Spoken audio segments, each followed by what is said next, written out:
Heritage Foundation senior policy analyst Ana Quintana joins us now. So, Ana, the key question is, what happens if Maduro arrests this guy?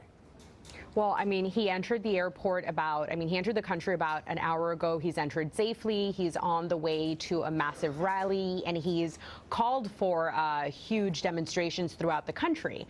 So I think, he's calling Maduro's bluff right now, and rightfully so, because I think, he has the international support. He has the support of over 50-something countries, and he knows that if Maduro arrests him, that there will be a high price to pay.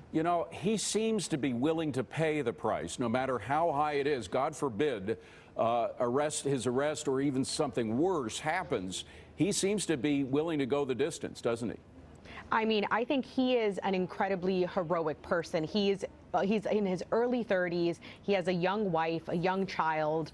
I mean, he's been involved in anti-Chavista, anti-Maduro politics since he was a college student. This is something that he has dedicated his entire life to. And if you have a leader, particularly in Latin America, if you have a leader that's willing to stand up and go the distance, it means a lot in terms of rallying the forces. But there is still economic pressure that we are using to try to back this guy up. Is it having any effect?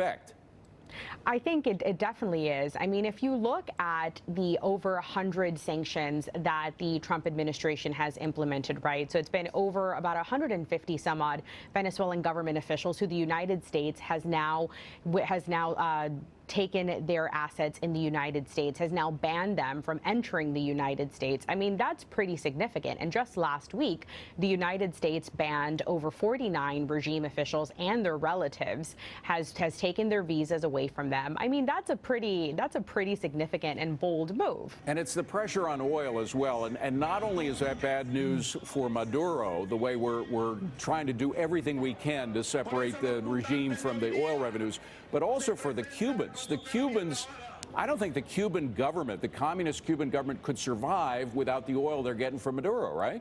That's exactly it. I mean, we have to remember this. The Castro regime has only ever survived because they have sunk their teeth into a foreign beneficiary, right? So before it was the Soviet Union, and now it's Venezuela. And what we're seeing in Venezuela, Venezuela has exported oil and petrodollars, and Cuba has exported to Venezuela a police state, which is why Maduro has been able to keep such a tight control over the country. But even in spite of that, look at the massive demonstrations against Maduro. And now, because of the U.S. oil sanctions, I mean, now we're reducing Maduro's power, Maduro's leverage over his own people. And the Cubans, I mean, the most ridiculous claim that they have made is that they don't have a single agent inside Venezuela, when everybody knows there are thousands of people that the Cubans who've been put in there by the communist government of Cuba to help the Maduro regime. I'm wondering what your thoughts are, and this has to be the quick last question, about the motorcycle brigade of Maduro supporters who spent their time burning that aid truck that came in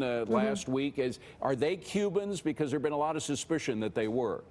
So they're called colectivos, and these colectivos are they're regime-connected thugs who've learned the best practices from the Cuban government. And I mean, we've seen those same actions inside of Cuba the same way that we've seen them inside of Venezuela. Ana Quintana, great to see you, Ana. Thank you very much for being here. Well,